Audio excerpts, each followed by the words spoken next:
Dando un panorama general del tema, hablamos de que una célula que es capaz de satisfacer las demandas fisiológicas manteniendo su estado de equilibrio se considera que está en homeostasis. Si a esta se le aplica un estímulo lesivo, provocará daño y lesión celular.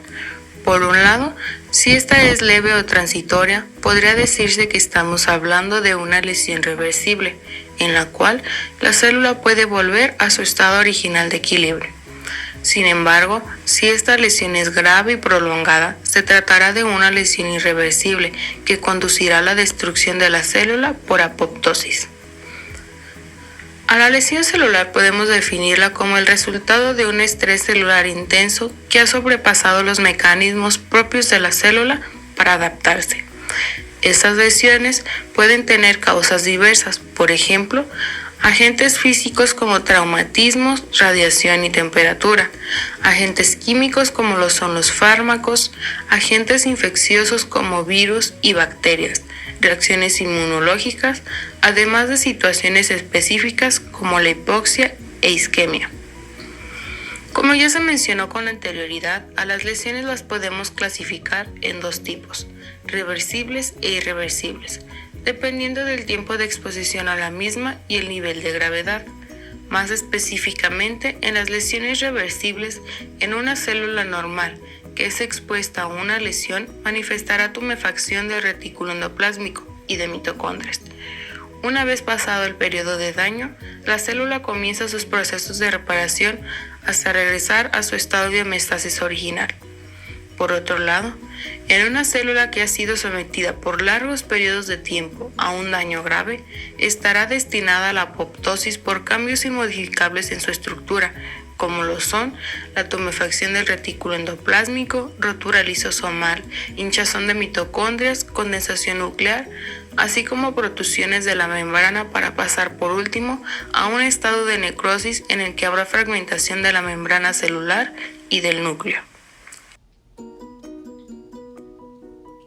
La adaptación se define como los cambios que se producen en la célula ante estímulos fisiológicos, ya sea el número, tamaño, fenotipo, funciones o actividad metabólica. Esta misma se divide en dos alteraciones, en alteración del crecimiento celular y alteración de la diferenciación celular.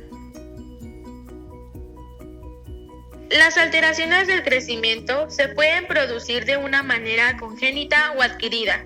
En este grupo se consideran las siguientes alteraciones, por ejemplo, la atrofia, la hiperplasia, la hipoplasia y la hipertrofia, por mencionar algunas. En la atrofia es la reducción del tamaño de un órgano producto de la disminución del tamaño o número de células. La hiperplasia es el aumento del número de células de un órgano y consecuentemente un aumento de la masa del mismo.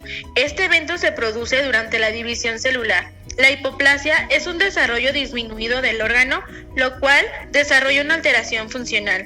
Y la hipertrofia es un aumento de tamaño de las células, lo que determina aumento de la superficie del órgano.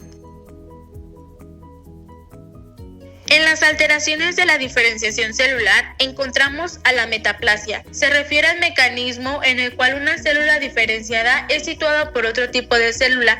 La displasia es el desarrollo anormal que se aloja en un tejido u órgano el cual produce una alteración. La neoplasia es la proliferación autónoma e incontrolada de células de un organismo. La muerte celular se divide en dos, en apoptosis y necrosis. La apoptosis es una muerte celular programada, el cual es mediado por el sistema inmunitario, mientras la necrosis es un proceso patológico. Es la vía principal de muerte celular en las lesiones, las cuales encontramos la necrosis coagulativa, licuefactiva y gaseosa, por mencionar algunas.